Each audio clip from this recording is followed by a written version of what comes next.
સુરેન્દ્રનગરના દુધરેજ ખાતે નર્મદા કેનાલ પરના પુલની જર્જરિત સ્થિતિને કારણે તેને તાત્કાલિક બંધ કરવાનો ઉગ્ર માંગ ઉઠવા પામી છે।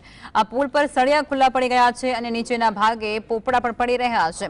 ગત વર્ષમાં 3 વખત આ પુલ પર ગાબડાઓ પડ્યા હોવા છતાં પણ તંત્રએ ફક્ત સાંધા મારી અને પુલ ચાલુ રાખ્યો છે। આ પુલ સુરેન્દ્રનગર અને કચ્છને જોડતો એકમાત્ર મહત્વપૂર્ણ માર્ગ છે અને જેના પર રોજના 10,000 થી વધુ લોકો પસાર થાય છે। સ્થાનિક લોકો અને રાહદારીઓએ ચેતવણી આપી છે કે આ જર્જરિત પુલ તાત્કાલિક બંધ કરીને નાખવામાં આવે અને જો બંધ નહીં કરાય તો મોટી દુર્ઘટના સર્જાશે। જાનહાનિ થવાનો ખતરો અહીં મંડરાઈ રહ્યો છે।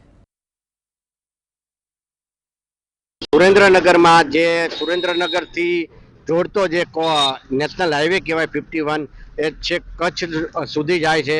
અનેક વખત આ પુલ ઉપર જે સમારકામ થઈ ગયું છે, એક તો એટલો ટ્રાફિક રહે છે અને હવે કોઈ ગંભીર અકસ્માત ન થાય એનું તંત્ર ધ્યાન લે।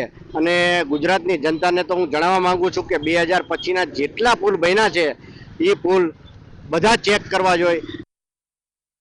NH 51 એવો જર્જરિત પુલ છે જેના ઉપર અનેક વાર છીગડા મારેલા છે 5 થી 10 ફૂટના તંત્ર દ્વારા। જ્યારે કોઈ મોટું ગાબડું પડી જાય છે ત્યારે એને ખાલી સાંધી સૂંધીને ચલાવવા માટેની પ્રક્રિયા થઈ રહી છે।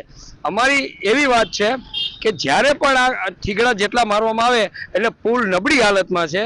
હમણાં જ જે ઘટના બની ગંભીરા પુલ ઉપર જે અકસ્માત થયો અને ઘણા બધા માણસોના કમોત થયા છે અને આવી ગોઝારી ઘટના ગુજરાતમાં કલંકરૂપ બની છે। ત્યારે અમે આમ આદમી પાર્ટીની ટીમ દ્વારા સરકારને એવું કહેવા માંગીએ છીએ કે બીજી ગંભીરા ઘટના સુરેન્દ્રનગરમાં ન બને એટલા માટેના પૂરતા પ્રયત્ન કરવામાં આવે।